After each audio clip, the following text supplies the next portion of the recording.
Buonasera a tutti, ben ritrovati a questo quarto appuntamento della rassegna letteraria Primavera con gli autori, rassegna letteraria organizzata dalla Biblioteca Civica Simpliciana, promossa dall'assessorato alla cultura del comune di Olbia. Questa sera la rassegna incontra Nino Murineddu e Don Giovanni Addis, che presenteranno l'ultimo loro romanzo dal titolo La via del ritorno, pubblicato per Paolo Sorba Editore.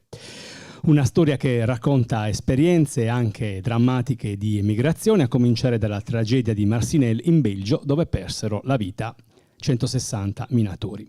Ringrazio Nino Murineddu e Don Antonio Addis di essere qui questa sera.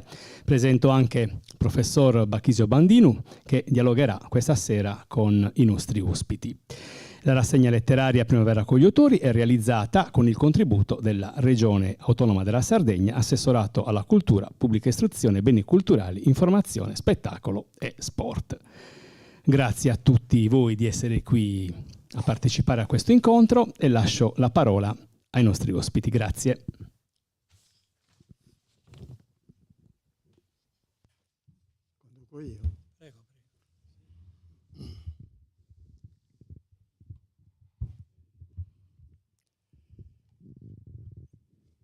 Buonasera, grazie della vostra presenza. Presentiamo, come avete ascoltato, questo romanzo, che è un romanzo preceduto da una parte saggistica, cioè c'è la parte narrativa, che è il corpo del libro centrale e finale, e però c'è una prefazione che pone alcune questioni sull'esistenza, sul senso della vita, sul valore della vita, che però non è arbitraria questa prefazione, perché poi la incontriamo in 3 o 4 o 5 momenti specifici del romanzo.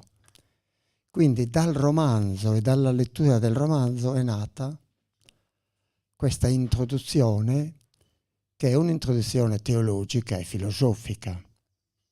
Quindi io seguirò questa, come dire, procedura del libro stesso, iniziando non già col romanzo, ma proprio con questa introduzione, che è singolarmente e specificatamente caratterizzata dal fatto che la parte teologica è fatta da Don Antonio Addis.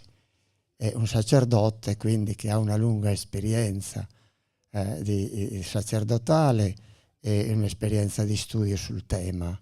E infatti è una prefazione corposa e densa di significato, sempre orientata a dimostrare che l'esistenza è un momento di passaggio, che è giusto che l'uomo si ponga il problema del senso della vita e si interroghi: ma che senso ha questa mia vita? Ciascuno di voi si sarà posto qualche volta questa domanda e non è facile la risposta. Ho vissuto, soprattutto nella vecchiaia, uno guarda avanti e vede l'orizzonte restringersi e la luce farsi opaca. E allora volta lo sguardo al passato e vede invece il lungo percorso della sua vita e si interroga: perché ho vissuto? Che senso ha questo mio vissuto? Dove sto andando? Ecco, Don Addis elabora la risposta in questa prospettiva cristiana, cattolica. La vita ha un senso perché è un momento di esperienza in prospettiva di un'altra vita, che è la vera vita. Non a caso il giorno della morte è la dies natalis, è il giorno della nascita vera, perché introduce la morte ad una vita autentica che è quella della eternità. Quindi pone il rapporto fra tempo vissuto e tempo eterno. E lo elabora in una prospettiva chiaramente rispondente alla teologia cattolica, ma con un accento fortemente di apertura. Non è un'analisi e religiosa rigida, chiusa in un ristretto campo di una teologia troppo tradizionalista, ma si apre a considerazioni più vaste. Per esempio, certo, il Dio cristiano è il Dio della Bibbia, però questo sentimento religioso che dice che qualcosa c'è, qualcosa che ha creato il mondo, qualcosa che sovra l'umanità. Ebbene, questa entità esiste in tutte le religioni, ma anche negli atei, che è una sorta di religione anch'essa in sostanza. Anche negli atei c'è questo interrogarsi, perché non possiamo dire razionalmente Dio esiste, ma non possiamo dire razionalmente Dio non esiste. Ecco, questa linea cattolica della dimostrazione di Dio attraverso la ragione è un percorso lungo da Tommaso soprattutto sino ad oggi, ma è difesa molto profondamente dalla teologia di Papa Ratzinger, che ha scritto e ha insistito sul rapporto fede-ragione, per cui c'è l'uso della ragione umana come mediatrice, come dispositivo di conoscenza quasi della fede in Dio. Allora il rapporto tra fede e scienza non dice di uno stacco netto, ma dice di una correlazione, non di una contraddizione, ma di un contatto da ricercare. Mentre una visione, diciamo, miscredente o atea, o diciamo pure, per non classificarla in senso religioso, una fede scientifica, pone diversamente il problema, e cioè pone il problema della evoluzione della specie. E quindi non c'è stato un momento della creazione da parte di un Dio, ma è l'avvento in particolari situazioni fisico-chimiche di elementi che, integrandosi, formano una prima cellula. Ecco, la formazione di questa prima cellula è il Big Bang della creazione. E lì abbiamo la creazione dell'essere vivente, perché la cellula è la prima espressione evidente della vita. Poi, nel gioco evolutivo darwiniano, eccetera, abbiamo appunto l'arrivo alla situazione dell'Homo sapiens e ad oggi. Ma anche lì si pone la domanda: sì, ma noi non sappiamo quando, in base a che cosa si è avuto questo passaggio all'Homo sapiens. Cioè il Big Bang è dalla materia inanimata alla materia animata. E questo è l'atto creativo. Come è avvenuto? Per chi? Da chi? A che? E ancora, nel momento dei primati, degli ominidi, il passaggio all'Homo sapiens, perché? Perché non altri primati? In senso evolutivo dell'elaborazione delle cellule cerebrali. Perché non altri? Perché non lo scimpanzé o l'orangutan? O i corvi che hanno un'intelligenza particolare? O le api? Cioè l'interrogazione rimane comunque anche a livello scientifico, per cui il processo evolutivo darwiniano ha momenti in cui abbiamo un passaggio cruciale che non è un salto di qualità fondamentale che possiamo far corrispondere al processo proprio della creazione. E Donadisi elabora questo motivo dicendo che l'uomo per sua natura aspira alla divinità. Cioè è insito nell'uomo. Tutta la storia delle religioni, di tutte le civiltà, non ci sono eccezioni. Dicono che l'uomo ha questa tensione proiettiva immaginativa, simbolica, verso il divino, verso comunque qualcosa che è metafisico, che è metastorico, cioè che non appartiene alla nostra storia, che ha una sua logica, una sua ragione d'essere, o perlomeno gliela attribuiamo, né alla fisica. E quindi interrogandosi su questo pone la questione di questa fede espressa nella storia dalla civiltà babilonese, da quelle civiltà che noi conosciamo, ma anche quelle più estranee e lontane a noi, orientali o amerinde. Ogni civiltà ha avuto fede in una divinità o in molte divinità, ma non interessa la quantità, è il problema dell'ente superiore.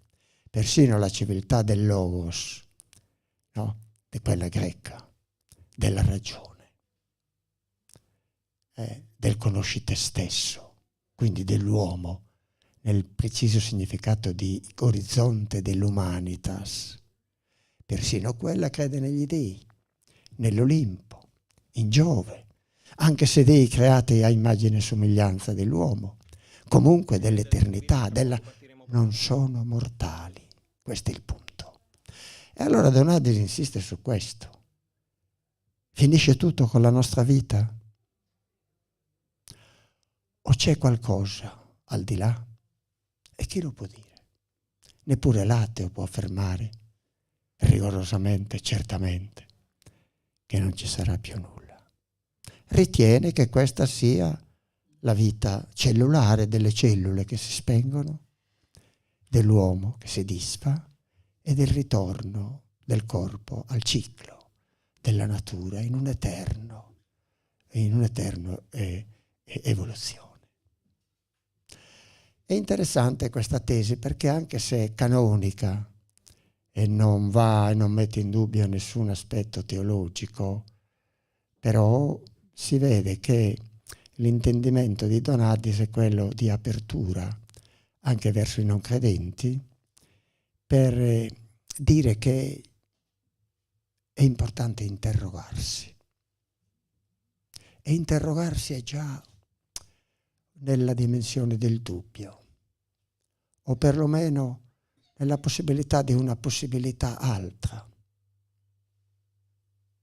Voltaire diceva: io non ho creduto, e se un giorno davvero esistesse il giudizio universale e Dio mi punisse come non credente, io obietterei che mi ha dato la ragione.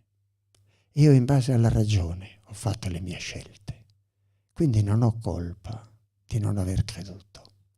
Vedete, cioè il concetto di ragione come logica conseguenziaria umana in base a criteri totalmente umani, e elude il problema dell'altro, diciamo del simbolico, del metafisico, di qualcosa d'altro che è al di là dell'humanitas. Anche la fisica moderna, che pure è quella della scienza, e lo troviamo nel romanzo, nei vari momenti, magari lo elaboriamo in quel contesto invece che presentarvelo ora. La teoria, inoltre, di Donadisi, che è una teoria e una pratica di vita, si intende, e cioè di atto di fede e di, come dire, operazione, operosità di una fede con le opere, è anche quella del valore dell'altro, dell'importanza dell'altro, cioè dell'ama Dio e ama il prossimo tuo come te stesso, e dunque del fatto che tu ami l'altro da te, che dice che c'è un tu con cui l'io si misura, e questo rapporto è un rapporto di fratellanza, quindi del donarsi, come molti personaggi del romanzo, di donarsi verso il bene, verso l'altro come fratello, verso l'altro come anch'esso creatura di Dio. Quindi c'è uno stretto rapporto nella visione di Donadis tra il comandamento dell'amare Dio, che è inscindibile da quello dell'amare il prossimo, proprio perché tutti figli di Dio non possiamo certo farci la guerra e tantomeno purtroppo fare la guerra in nome di Dio. Quindi attribuisce anche molta miscredenza e qualche ateismo anche agli errori della Chiesa. Cioè tu non è che non credi in Dio, è che non credi nella Chiesa perché ti sei allontanato in quanto non accetti, non condividi, hai considerato molti errori da parte della Chiesa nella storia, di violenza anche, e di violenza mortale, e inoltre di certi tabù che non condividi, e quindi non è tanto una messa in forse dell'esistenza di una divinità, ma il fatto che chi conduce questa battaglia e questa missione, diciamo, della fede non ha la mia fiducia. E quindi, ecco, l'anticlericalismo. D'altro canto oggi abbiamo un anticlericale più eccellente di tutti, che è Papa Francesco, che non fa altro ogni tanto che lanciare strali contro il clericalismo, cioè contro il clero, che ha una concezione impiegatizia della missione e sempre a negare, a condannare e a minacciare inferni invece di avere misericordia e di amare. Non ce l'aspettavamo noi questo, che un Papa fosse anticlericale, no? Questa è, e neppure il mondo si aspettava che un gesuita diventasse francescano. È una combinazione incredibile, proprio mai avvenuta nella storia, un gesuita che diventa francescano. Ecco perché ha sconvolto l'assetto tradizionale della Chiesa e ha sconvolto tanti cardinali e preti e monsignori che non lo stimano, anzi vorrebbero farlo fuori. Bene, questo discorso Giovanni Murineddu lo pone in maniera diversa. Lo pone già dentro il romanzo che adesso fra poco vedremo, ma lo pone anche nella prefazione, cioè il concetto di fedeltà e rigore e di fedeltà alla scienza non necessariamente esclude la questione dell'esistenza di Dio e della fede in una religione. Non c'è incompatibilità. Tanti scienziati sono credenti. E quindi il problema è che ciascuno elabora tra sé e sé, meditando se questa conciliabilità è possibile, se la viva in un gioco alternativo, se la viva invece simul, contemporaneamente, senza profonda contraddizione, o se addirittura la viva in forma esclusiva, e cioè o l'una o l'altra. Venendo al romanzo, e tutto questo compare nell'articolazione narrativa. Già all'inizio Peppino, il vecchio, non Peppino il vecchio, la storia, Peppino che è vecchio e vuole farsi visitare a Torino per la sua salute malferma, dove c'è anche il figlio Rosario, che è un ingegnere, quindi uno scienziato, e presume di farcela andando a piedi alla stazione. E però la salute malferma, e lui è stanco nel viaggio e si riposa. E riposandosi nel bosco sente questa compenetrazione tra humanitas, natura animale e natura vegetale, come se ci sia un'appartenenza conglobante di uomo, animale e vegetale, e cioè che tutti fanno parte di un unicum, che è la natura, l'appartenenza alla natura. E c'è una lucertolina che gli passa, zampetta sul suo corpo, e parla, ecco il primo dialogo, con una lucertolina, su questo momento teologico, filosofico. Come dire, tu lucertolina appartieni all'istinto tuo, non sei, purtroppo noi uomini, per grande meraviglia e fortuna, e purtroppo, noi uomini abbiamo l'autocoscienza. L'autocoscienza vuol dire che ci interroghiamo sulla vita. Anche tu hai un linguaggio, lucertolina. Hai una intelligenza degli animali, persino dei vegetali. Ma sono forme istintuali. Noi invece abbiamo questa fortuna e questo dramma dell'interrogarci sul senso della vita. È un discorso leopardiano, diciamo, nella poesia dell'Ottocento, ma è un discorso eterno. E mentre appunto un po' si è confuso questo vecchietto, si è sbandato, per fortuna incontra Salvatore, che vive in uno stazzo, no? in una casa di campagna, che gli dà ospitalità in attesa di portarlo l'indomani mattina alla stazione. Così conosce la famiglia, conosce la nipote Rita, a cui regala una catenina.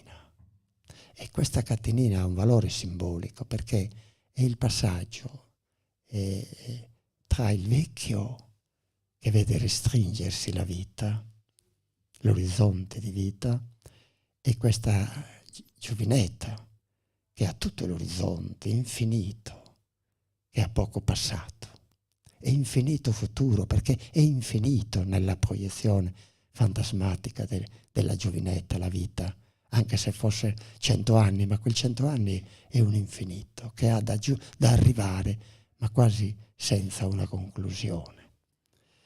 Ecco, questo discorso, comunque vedete già il rapporto di Peppino con la lucertola. E così a Torino. Intanto nel viaggio conosce Mario, che è il fidanzatino di Rita, e quindi c'è la promessa di un matrimonio, ma per ora ha necessità di andare all'estero, in Belgio, a lavorare, purtroppo per vari motivi, e quindi rimanda questo sentimento e questo affetto da concludersi al suo ritorno. E già questo ci dice di una comunicazione tra il vecchio e Mario sulla prospettiva di vita. Ma poi col figlio. Il figlio è uno scienziato. E quindi lo scienziato gli dice sì, non c'è contraddizione. Il figlio Rosario dice io non ho contraddizioni tra fede e scienza, però io seguo la scienza. Ho una ragione, studio, faccio verifiche scientifiche e in base alle verifiche traggo delle leggi che devono essere riverificate, devono sempre verificarsi chiunque le sperimenti, in modo che abbiano valore di legge e non di opinione, non di punto di vista. E anche qui lui dice, ma io invece sono credente, dice il padre, ma allora che cosa rimane di noi dopo la morte? E il figlio darà una risposta scientifica.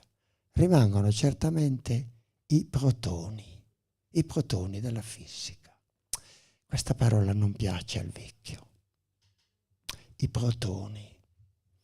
È qualcosa di... non è l'anima.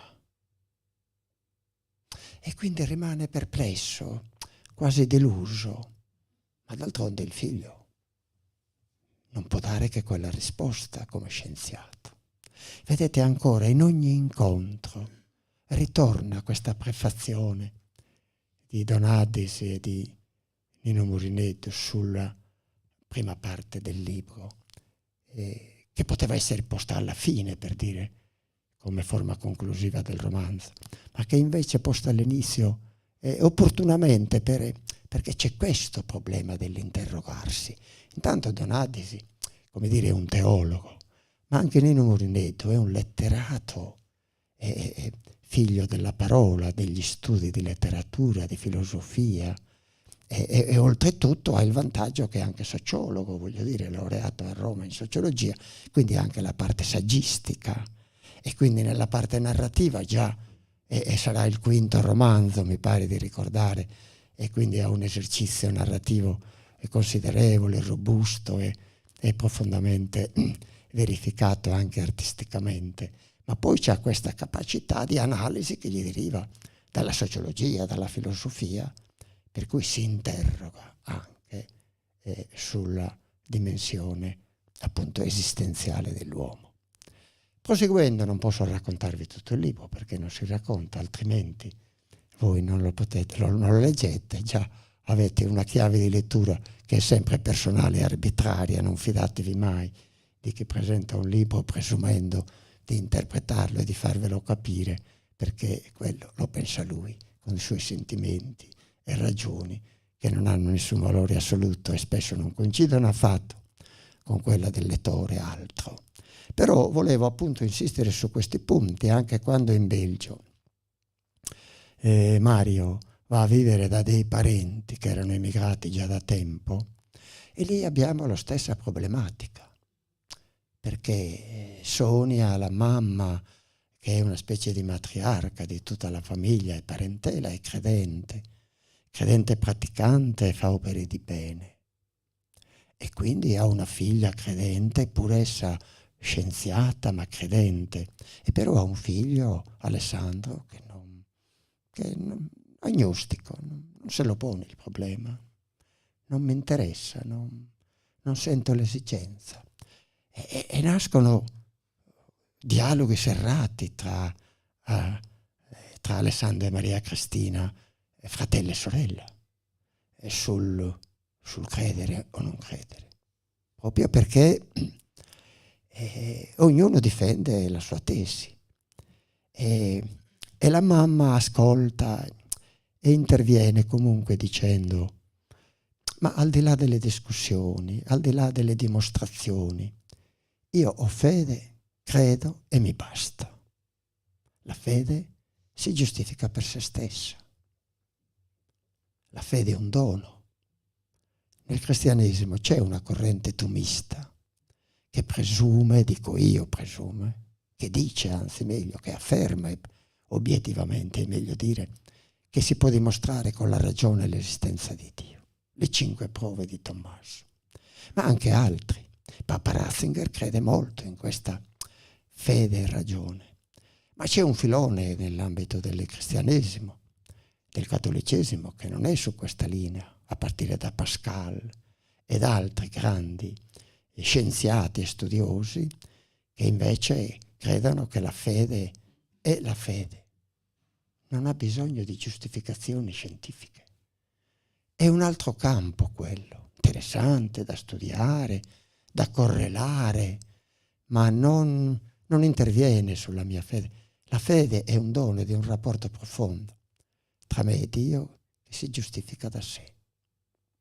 E quindi questa famiglia in Belgio pone ancora questa questione della prefazione del libro.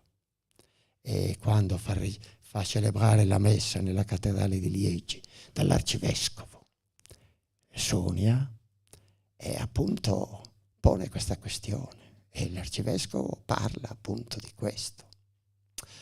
Ecco, per concludere, anche la scienza, vi dicevo, la fisica, pone questo problema. Noi credevamo che la matematica e la fisica, essendo delle materie, delle discipline scientifiche totalmente razionali, perché sperimentali, e se non c'è l'esperienza che le conferma, non hanno valore. Ebbene, il principio di indeterminazione di Heisenberg pone già una questione. Indeterminazione. Nulla è determinato. Non è vero che in fisica tutto è determinato, che tutto è spiegabile, che tutto è razionale. La questione dell'antimateria. Come antimateria? Come? Ma il discorso non è quello del materiale, della materia, che è sotto i nostri sensi e sotto il nostro intelletto umano. Cos'è questa antimateria? Visibile, invisibile? E cosa sono i buchi neri? E soprattutto il tempo e lo spazio, che erano considerate categorie universali da Kant e prima di Kant e dopo il filosofo Immanuele Kant. Non è vero che hanno valore universale e stabile. Einstein, nella legge sull'energia, ti dice che la massa sottoposta a movimento produce energia. E però il rapporto tempo-spazio non è fissato, perché se uno corre alla velocità della luce nello spazio, il tempo passa diversamente. Se due gemelli, uno corre nello spazio alla velocità della luce e ritorna dopo 20 anni sulla Terra, per lui sono passati 20 anni nel correre nello spazio alla velocità della luce. Per il fratello che trova sulla Terra non è più quarantenne, ma è ottantenne. Come? Come? Il tempo non è uguale per tutti? No, non è uguale per tutti. Ma tutto questo ci dice di un'indeterminatezza portata oggi all'estremo dell'interrogarsi, quasi che la fisica si inquieta di fronte all'esistenza di qualcos'altro. Si dice da scoprire, ma si scoprirà davvero tutto? O rimane sempre qualcosa al di là del limite, del confine umano? Grazie.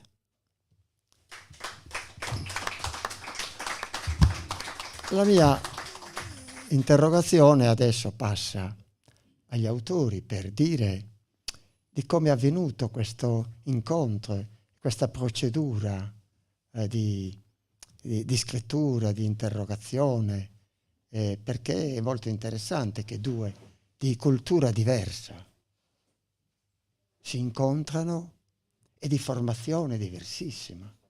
Si incontrano e decidono di scrivere assieme, di farsi domande, di tentare risposte e vedere. Ecco qui, a voi la parola. Magari Donatis può iniziare, inizio prima.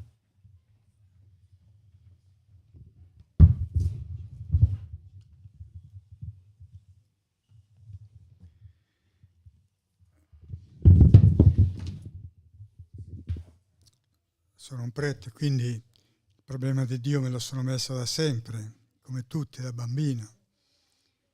Però durante la mia vita c'è stata una grande evoluzione nella comprensione di Dio.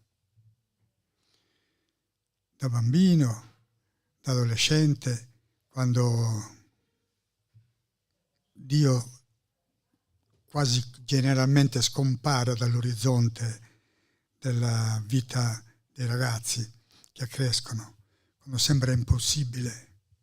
Io ricordo da studente di liceo, in seminario, perché io sono andato in seminario a 11 anni, in prima media, e ho fatto tutto il percorso. A 17 anni il nostro direttore spirituale, la guida spirituale, ci faceva scrivere dei diari quando non poteva riceverci tutti, perché eravamo una marea. A quei tempi a Cugliari eravamo oltre 300 studenti.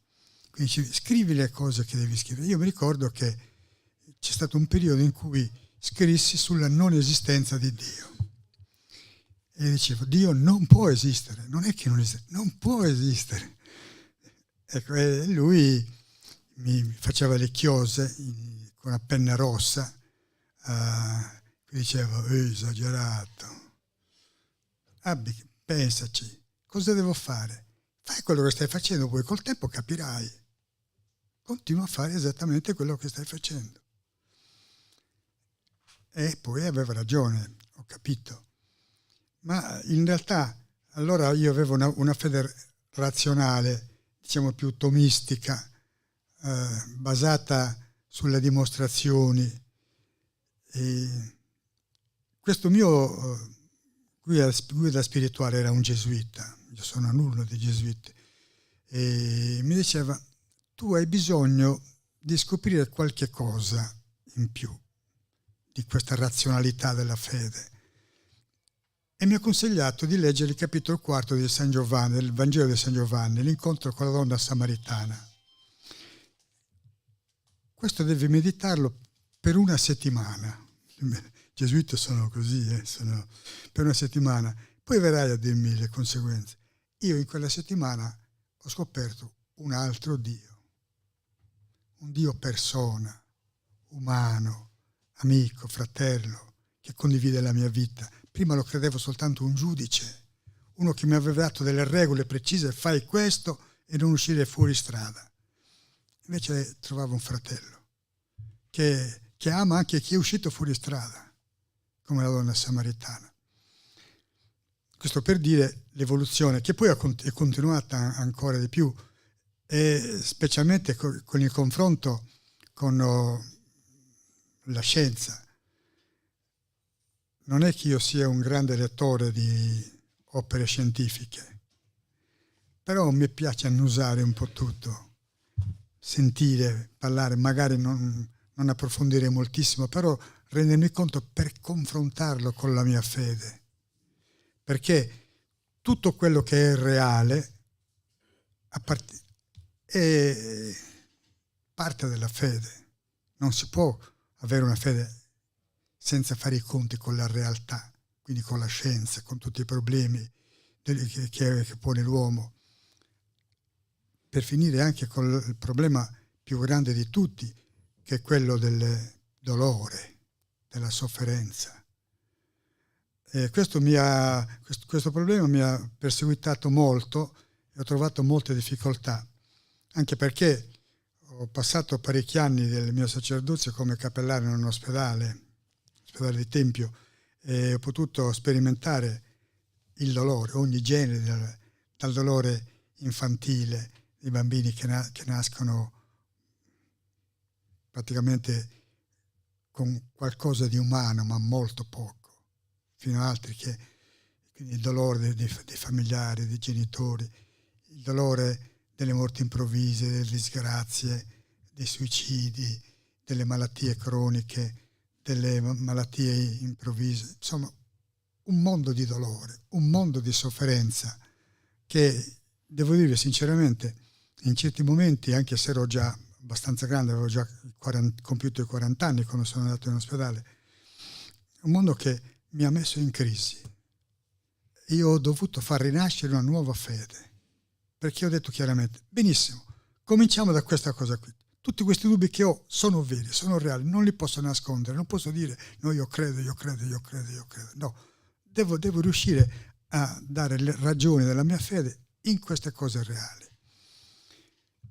E poi ancora in seguito, con tutta l'evoluzione che c'è stato, un ottantenne ha visto un'evoluzione incredibile durante specialmente questi ultimi decenni, e ogni anno che passa è sempre più incredibile fare i conti con tutta questa realtà.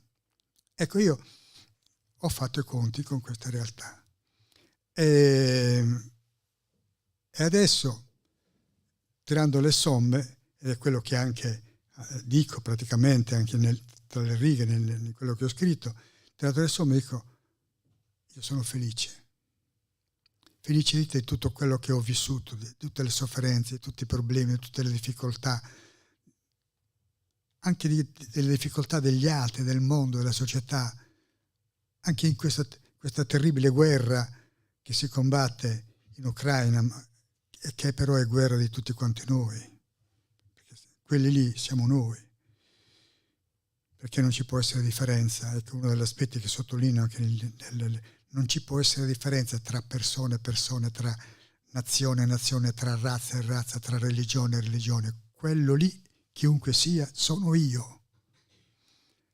E devo sentire che quello mi appartiene, perché come cristiano qui entra. Come cristiano io so che il Signore ha voluto che noi tutti indistintamente formassimo un corpo solo, di cui ciascuno di noi è membra. Può andare un membro di un corpo contro l'altro membro? No. Si difendono a vicenda. Se soffre uno, soffre tutto il corpo. Se il corpo sta bene, tutte le membra stanno bene. È il grande problema che ci pone adesso questa guerra che stiamo vivendo. Che cosa significa pace, non pacifismo, semplicemente.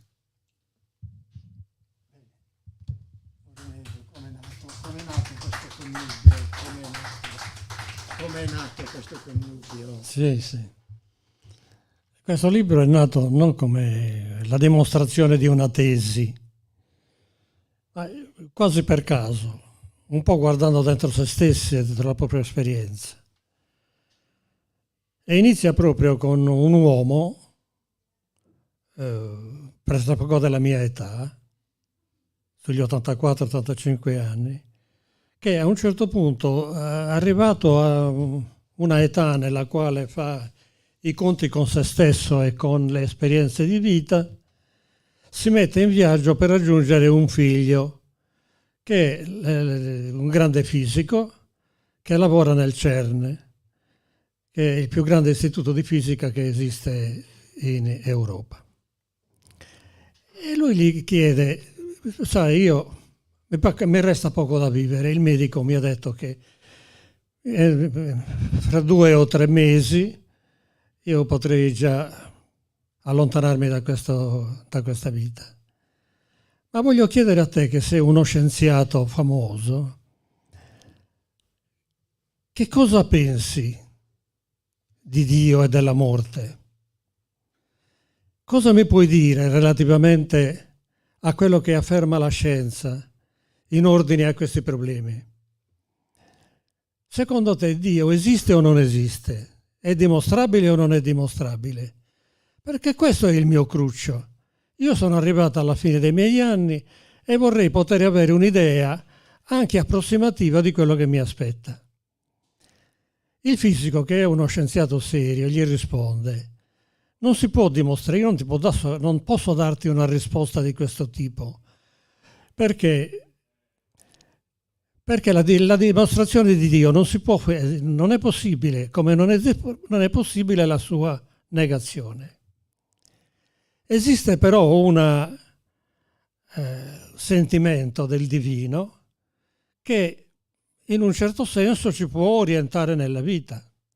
Quello che io ti posso dire è che nella tua vita non hai niente da rimproverarti relativamente alle cose che hai fatto o alle cose che hai pensato. E quindi rassegnati. Ti posso dire soltanto che di noi resteranno soltanto dei protoni, che questi protoni saranno la farina di un nuovo impasto cosmico nelle mani del creatore, che non sappiamo che cosa vorrà fare di noi. Questa è la risposta che dà lo scienziato, perché i protoni sono indistruttibili. Sappiamo che fino ad oggi hanno 14-15 miliardi di anni, quindi è presumibile che in futuro questa continuità non abbia termine. Ritorna in famiglia, si confronta con la moglie e gli dice: guarda mia cara, purtroppo non ci sono molte speranze per queste cose. Noi abbiamo vissuto la nostra vita nell'amore e negli affetti, abbiamo allevato i nostri figli, siamo contenti di quello che loro hanno fatto, di quello che loro pensano, e dobbiamo contentare. Il nostro paradiso in fondo l'abbiamo vissuto qui in terra, e l'abbiamo vissuto qui in terra perché abbiamo vissuto entrambi nell'amore, perché l'amore è il senso del divino. Questo è quello che conclude il vecchio. Però il libro non si ferma qui. Non si ferma qui, anzi è l'inizio di un'avventura di un giovane che dell'Italia settentrionale parte in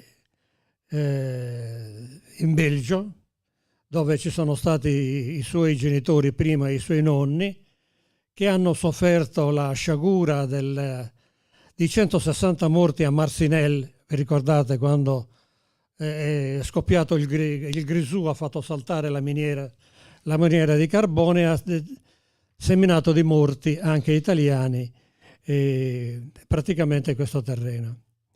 Tuttavia, dalla miseria con la quale sono partiti, piano piano hanno ricostruito la loro vita, la loro fortuna, allargando la sfera delle conoscenze, e soprattutto la moglie cercando seguendo un suo senso del divino, insomma, che non era assolutamente chiaro in lei, perché era inutile chiederle queste cose che riguardavano la teologia, però era un'operativa. Lei aveva capito che allevando nell'amore e nell'affetto, allargando la sfericità e la spazialità delle sue conoscenze, delle sue amicizie, facendo del bene agli altri, aiutandoli nel bisogno, come aiuteranno il loro nipote, che stava avventurandosi in una vita disgraziata e poi invece l'hanno salvato, con le loro figlie che pure studiavano all'università, in famiglia molto spesso si prendeva l'argomento di quello che si era fatto, dei programmi per esempio di sviluppo anche economico dell'azienda che avevano messo in piedi e delle amicizie nelle quali si erano ritrovate prendendo iniziative, diciamo così, di incontro con le persone che si riconoscevano nella religione cristiana, perché in Belgio la religione cristiana era quella più diffusa prima ancora della religione musulmana. E questo ha permesso, diciamo così, a queste persone di riflettere su queste cose. Io sinceramente ho voluto, per 2 anni ho studiato fisica, con l'aiuto anche di mio figlio, devo dire, e di mio fratello, per cercare di capire alcuni problemi fondamentali. In una di queste letture mi sono imbattuto in una pagina nella quale Pio XII aveva dichiarato che i progressi della scienza ci stavano avvicinando a Dio, alla conoscenza del Creatore. Se non che un prete, Lemaitre, grande fisico, amico di Einstein e di Hubble, gli ha detto: padre, siamo nell'errore quando noi diciamo queste cose, perché possiamo per il momento trarne un grande profitto. In seguito però potremmo essere smentiti. Come possiamo essere smentiti? Già nel 1951, quando Pio XII affermava queste cose, si sapeva già della nascita dell'universo, del grande scoppio, del Big Bang. Però ancora non si sapeva che ci sarebbe stata il bosone di Higgs e tutto quello che è seguito successivamente. Pio XII rimane molto sconcertato da quello che gli diceva Lemaitre, che era un prete. Però era un prete che si confermava tra uno dei più grandi matematici del 1900 e quindi cosmologi del 1900, perché aveva corretto perfino la formula di Einstein e gli aveva detto che l'universo era in movimento, cosa che Einstein aveva intuito ma che lui aveva dimostrato attraverso operazioni matematiche e osservazioni cosmologiche.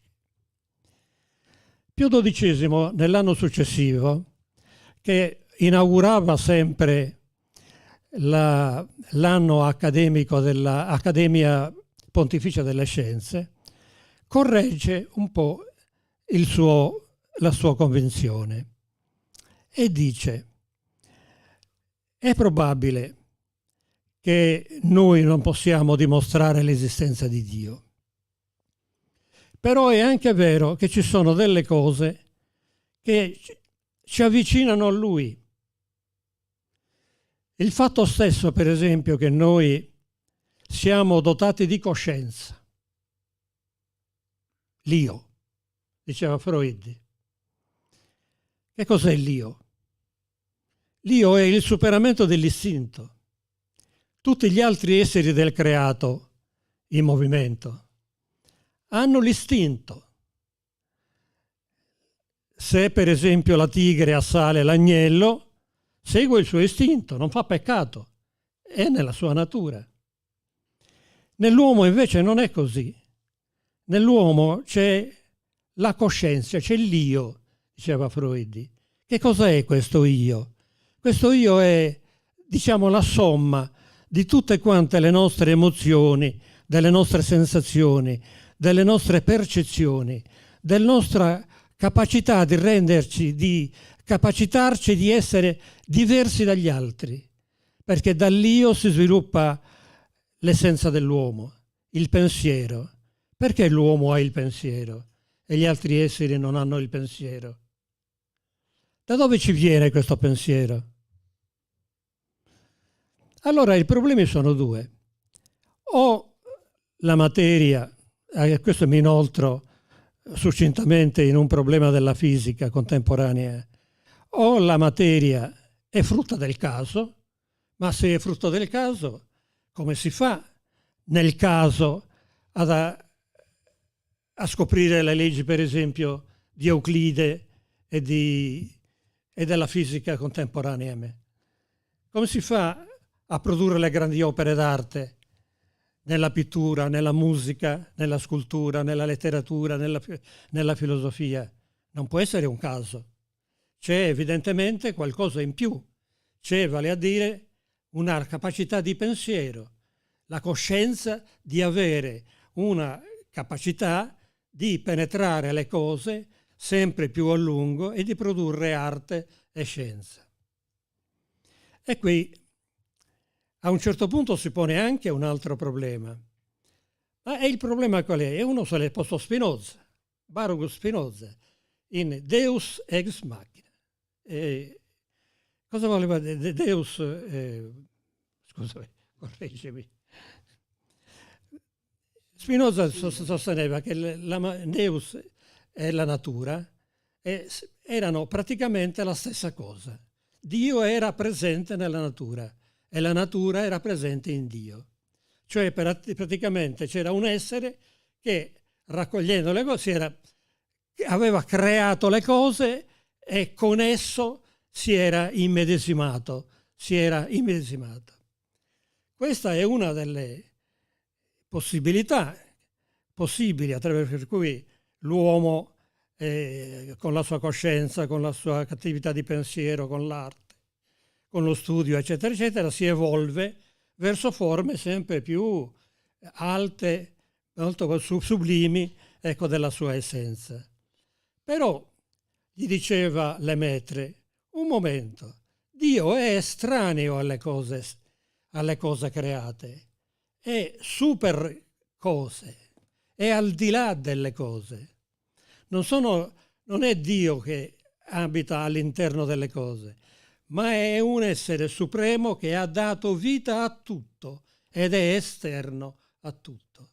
Però tutto comanda e tutto stabilisce come sia. Questo in termini molto generici, voglio dire,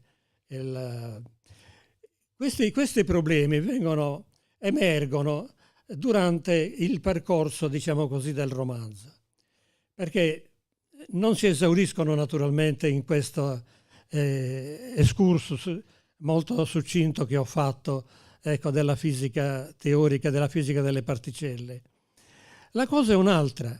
I personaggi che compaiono nel romanzo non sono esperti di teologia e non sono esperti di religione, ma la vivono la religione nei rapporti sociali, nei rapporti ordinari, nel senso della generosità, nel senso della volontà di aiutare chi si trova nel bisogno, nel senso di unirsi in una comunità pensante e in una comunità protesa ad aiutare quelli che si trovano nelle difficoltà e che hanno bisogno degli altri. Questa è tutta quanta la loro religione, che non si diffonde naturalmente nell'esame tecnico, scientifico della fisica o della matematica o della cosmologia. È soltanto un sentimento, è l'avvertimento che qualcosa c'è in noi che ci induce ad essere diversi dal leone che divora l'agnello. Non fa peccato il leone quando divora l'agnello e non fa peccato l'agnello quando fugge e si sottrae alla brama del leone. Da noi c'è qualcosa di diverso, c'è questa coscienza. La coscienza è l'io, cioè vale a dire la proprietà dell'uomo di capire intanto di essere una cosa diversa, di avere attività di pensiero, di avere capacità di arte, di avere capacità di sublimarsi anche nelle cose della vita. Ed è così che è nata la scienza, che è nata l'arte, nasce dalla filosofia e così via di seguito. Quando la vita di questi personaggi, di alcuni di questi personaggi, arriverà al loro termine, la cosa bella qual è? Che muoiono con la parola, il pensiero del bene, con il pensiero di avere compiuto un atto di generosità e un atto di bontà. È un atto di bontà. Cioè muoiono con la parola di Dio non pronunciato, ma col pensiero di Dio nel proprio cervello. Questo è praticamente il senso del romanzo. Non vi troverete la teologia che vi è stata spiegata dai nostri illustri relatori. Non troverete tutto questo, lo troverete nelle pagine bellissime di Antonio e nell'argomentazione che è stata sostenuta dal nostro grande intellettuale sardo Vacchigio Bandino. Non troverete assolutamente niente di questo. Troverete soltanto la vita di uomini semplici che avvertono il senso del divino. Io penso a me stesso. Quando è che io ho avvertito il senso del divino? Io l'ho avuto e ho pregato per la prima volta quando mio figlio a 6-7 anni si è ammalato di una malattia che allora era risultata incurabile e mi sono rivolto a Dio. Ho pregato. Per la prima volta ho pregato e ho offerto la mia vita per la sua. Da allora non mi sono più dimenticato di rivolgermi a Dio, nel momento soprattutto nel dolore, perché il senso del divino lo si scopre soprattutto nel dolore, non lo si scopre tanto nella gioia o nella felicità, ma soltanto nel dolore. Quando che quello che lenisce la nostra sofferenza, quello che ci aiuta a superare i momenti difficili, che ci dà una speranza che in tutto quello che noi abbiamo fatto non è la fine del tutto, ma è soltanto il seme di quello che nascerà nel futuro. Questo era sostanzialmente, se lo leggerete, se avrete la potenza di leggere, il senso del lavoretto che ho fatto, che mi è costato comunque molta fatica. Ci sono due personaggi che accompagnano, che sono molto diversi tra di loro. Uno è che si dedica soprattutto alle cosiddette cocotte, cioè alle donnine facili, e si diverte e passa la vita così. Il cugino che lo raggiunge dopo aver passato esperienze difficili di droga, eccetera, eccetera, e di perdizione, a un certo punto lo segue in questo tipo di esperienze. Però, fortunatamente per lui, incontra una donna che gli fa dimenticare l'amore giovanile. Si innamora e, innamorandosi per la prima volta, si accorge di essere un uomo diverso, di non essere l'uomo di prima, di essere un uomo che ha trovato veramente lo scopo della sua vita e il senso del lavoro e delle fatiche che sta conducendo per affermarsi nella sua famiglia e nella società nella quale si è inserito. Una società estranea, una società diversa, perché gli aveva detto Mario il vecchio, dice: tu stai andando in Belgio, ma ricordati che gli esuli sì, vengono accettati, ma non vengono amati. E così sarà anche per te. E loro riusciranno ugualmente a farsi amare, a diventare come gli altri, con la loro lingua, conservando quello che è rimasto, il sedimento degli affetti della loro famiglia, e diciamo così si siamo omogeneizzati al dettato comune, ad una esperienza comune. E tutta la famiglia in seguito, cosciente, istruita o non istruita, incerta sull'essere dell'io o non Dio, questo poco importa. Quello che importa era ritrovarsi nel bene, fare il bene, volersi bene, aiutare gli altri, consociarsi con gli altri, fare opera di misericordia e di pietà nei confronti di coloro che si trovano nel bisogno di essere soccorsi e di essere aiutati. Questo è il senso del mio lavoro.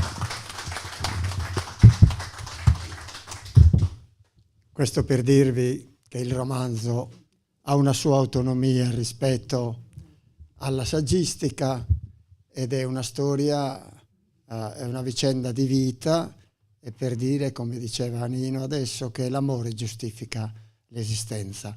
Un ultimo aspetto interessante è questo della vecchiaia che si interroga, dessenectute è intorno alla vecchiaia, e Cicerone ha scritto dessenectute, Bobbio da poco tempo fa ha scritto dessenectute. Ora i vecchi, Don Antonio Addesi e Nino Murineddu, che hanno 82-84 anni, si interrogano. Io non li seguo perché la mia gioventù non mi permette di sintonizzarmi con loro, però mi fa piacere ogni tanto interrogarli per capire che cosa pensano i vecchi, anche perché, seppure c'è molto tempo, anch'io devo arrivarci. Quindi mi pone questo problema di una scrittura possibile, dessenectute, i vecchi che si interrogano. Che cos'è la vecchiaia? Da dove viene e dove va? Grazie per la vostra attenzione.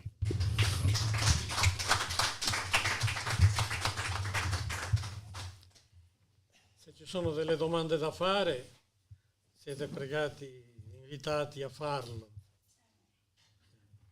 Chiedo scusa, è solo una riflessione che mi è capitato di fare leggendo il libro. Professor Murineddu,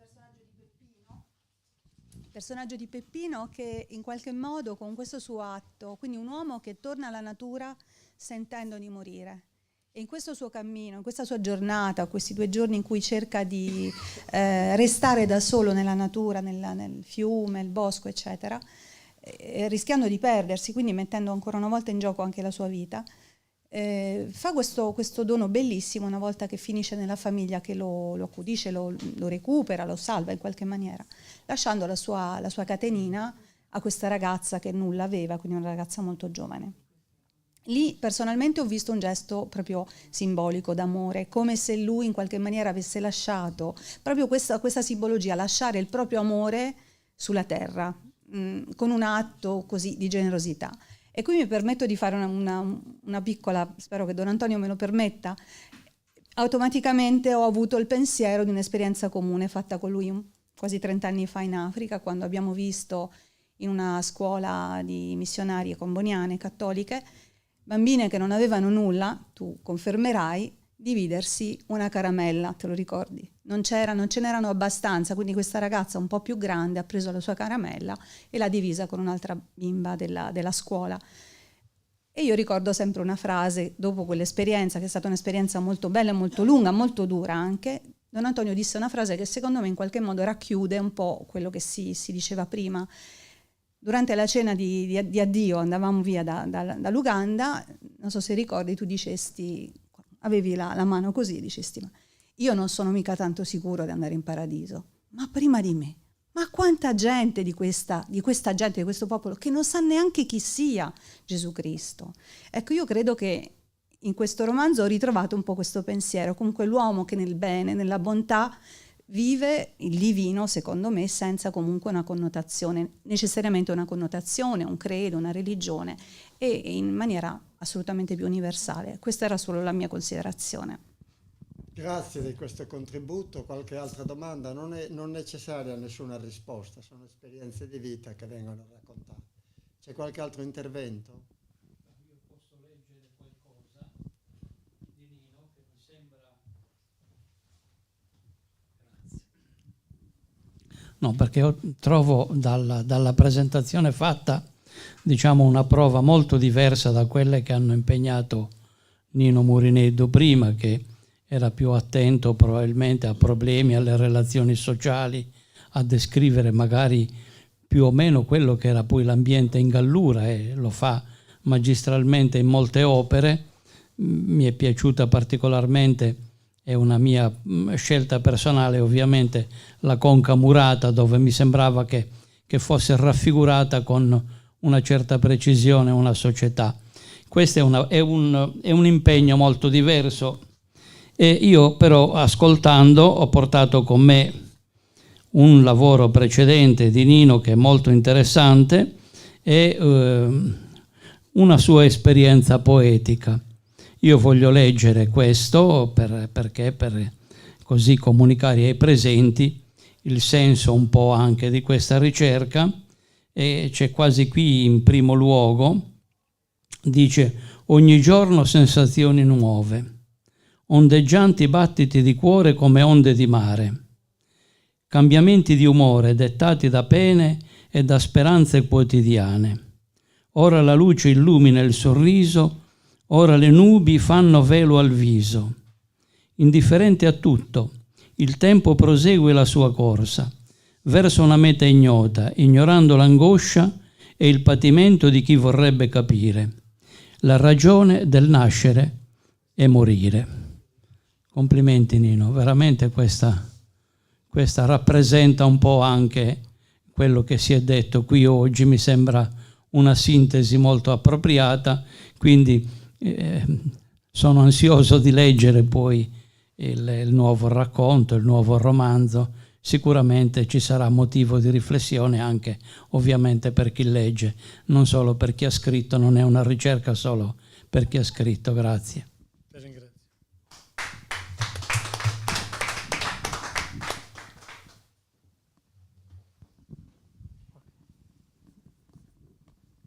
Non ci sono altri interventi? L'unica cosa che posso aggiungere, se permettete, è questo, che quando si supera una sofferenza e questa sofferenza è accompagnata dalla preghiera e dall'offerta di sé in cambio della persona della quale si vuole invece salvare la vita, è un marchio che ti rese, e tu, se il momento è superato, lo avverti come un dono. Io ho avvertito questo dono, e questo dono l'ho vissuto e lo vivo, e lo credo di poterlo vivere fino alla fine dei miei giorni. Per quello sono un credente, non perché possa dimostrare l'esistenza di Dio. Non credo in questo. Però Dio è quello che ci ha dato l'amore, è quello che ci ha insegnato l'amore, è quello che ci ha tratto dalla schiavitù, come diceva Don Antonio, è quello che ci ha tratto alla salvezza, che ci ha indirizzato alla via della salvezza. E la via della salvezza è soltanto la via dell'amore, la via dell'amicizia, la via della bontà nei confronti di coloro che ci stanno accanto.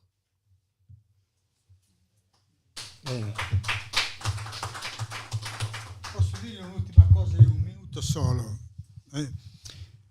È questo. Tutto passa, no? Tutto passa. Ma in realtà, nella mia riflessione religiosa e anche legata alla realtà che vivo, in realtà tutto è eterno. Tutto è transitorio e tutto è eterno. Nel senso che tutte le nostre esperienze, ogni attimo della nostra vita non finisce, non è scomparso. C'è chi terrà conto di questo e noi ritroveremo tutto noi stessi e tutti gli altri. Neanche un sospiro, neanche un attimo della nostra esistenza, dal concepimento fino alla finisce. Di tutto l'esistente nel mondo, nel creato, in questo cosmo che forse è infinito, nulla può cambiare tutto, può trasformarsi, ma tutte quelle trasformazioni sono eterne, rimangono per sempre. Ma chi vuole acquistare il libro com'è? Chi vuole acquistare o chi vuole la firma dell'autore, degli autori?